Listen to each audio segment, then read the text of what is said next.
Hi,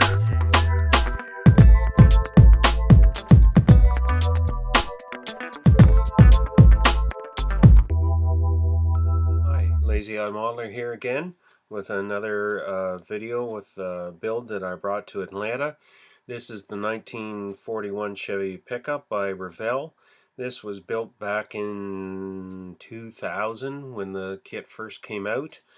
There again, it was done as a Group 25 same kit build. Pardon me. And I decided again to go weathered and rusty. The weathered and rusty route. Now I want to say the Dodge A100 and this 41 Chevy, these were done long before we knew about salting technique, hairspray technique, most of the new stuff that we're doing. You kind of had to do it on your own, and I have to admit two of my heroes at the time were Terry Jesse and Pat Covert. They were experts at doing weathered vehicles, at least as we knew them at the time, you know. And Pat Covert had done a series of moonshiner trucks, and I thought they were pretty cool, and I thought that'd be a great thing to do with the 41 Chevy here. So I did it up as a rusted old moonshiner's truck there again that you might have found in the bush sitting there someplace.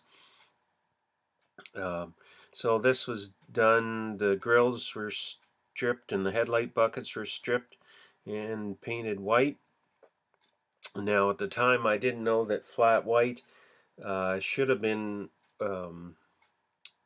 clear coated and then the rust put on and then a flat applied. So when I applied the rust to the grill, I pretty much lost all the white and it all looks rust colored now. It's not it doesn't look bad, but it's not really what I was after at the time, but it is now what it is. Again, up here, and I can't tell, but you might see the pin that I put in there for the missing windshield wiper. One windshield wiper just for the driver's side back in those days. So that was a little effect I put in there. And of course the broken windshield. The rust marks could have been done better. They're all pretty uniform, and with knowledge we have now, I would do it differently, but back then it didn't look too bad. So we're going to swing it around here. One of the things that I always liked, there's another great builder of old trucks and whatnot, and you've probably seen him in the magazines. His name is Bill Borgen. He always had put meanings to the names that he stuck on his trucks and whatnot. And the Canadians at least, but I think most people should get where I was going with this. I've never had anybody comment on it, so I guess it was too obscure or not done well enough, but it's supposed to be C space grams grains. And if you can put that together, that's great. I'd be happy if somebody finally did. Maybe I'm too obscure for my own good. Anyway, we scratch built the flatbed at the back. It's balsa wood, weathered, and with strip styrene and H styrene. And now, if I was doing it again, I'd probably put some bolt detail or whatever to make it look like it's bolted down there instead of just kind of just piled on top and staying there of its own accord. There again, that's a learning process that we've learned, you know, over time. As we swing around to the back, you can see there's an old lantern sitting there. That's a lantern out of one of the Beverly Hillbillies kits. The barrels back there are craft barrels that you could get at Michael's at the time. And I actually think somebody sent them to me. I think probably off the Spotlight Hobbies board, as I recall. I got them from somebody who was nice enough to send them down to me. In the bed, I don't know how clearly it can be seen, but there's bottles laying around in the bed. And in the case, there's some bottles. There used to be more of them, but over various trips to various shows over the years, they've been slowly disappearing. The case is handmade out of, there again, out of balsa wood.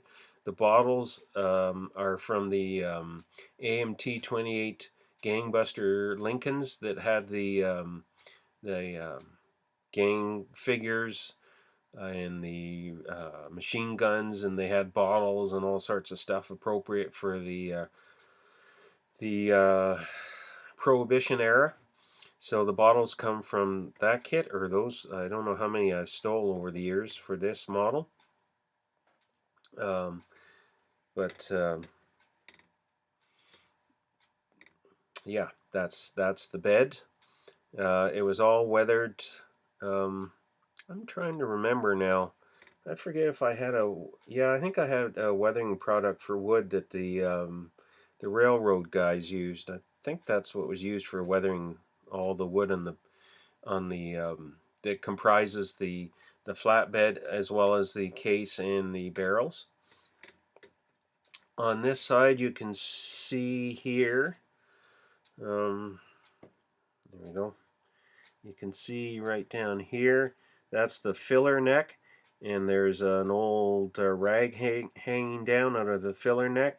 I drilled a hole in and just put a little tissue paper and whatnot, and then soaked it with white glue and then weathered it from there. Just to add some interesting detail there.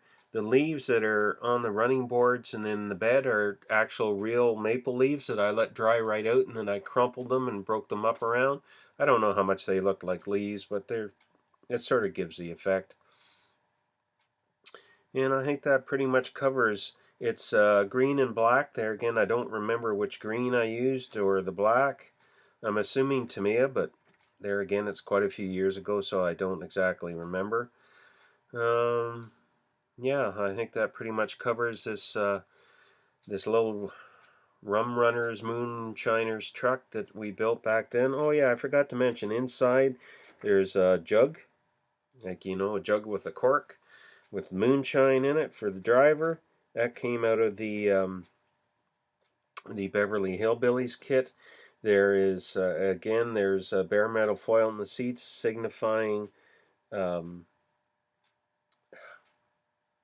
duct tape, and there's old rags and stuff on the inside and whatnot. You can't really see that here. The engine is just a box stock weathered engine that came from the kit. So I think that's enough about this one, and one more to show you. Okay, talk to you soon.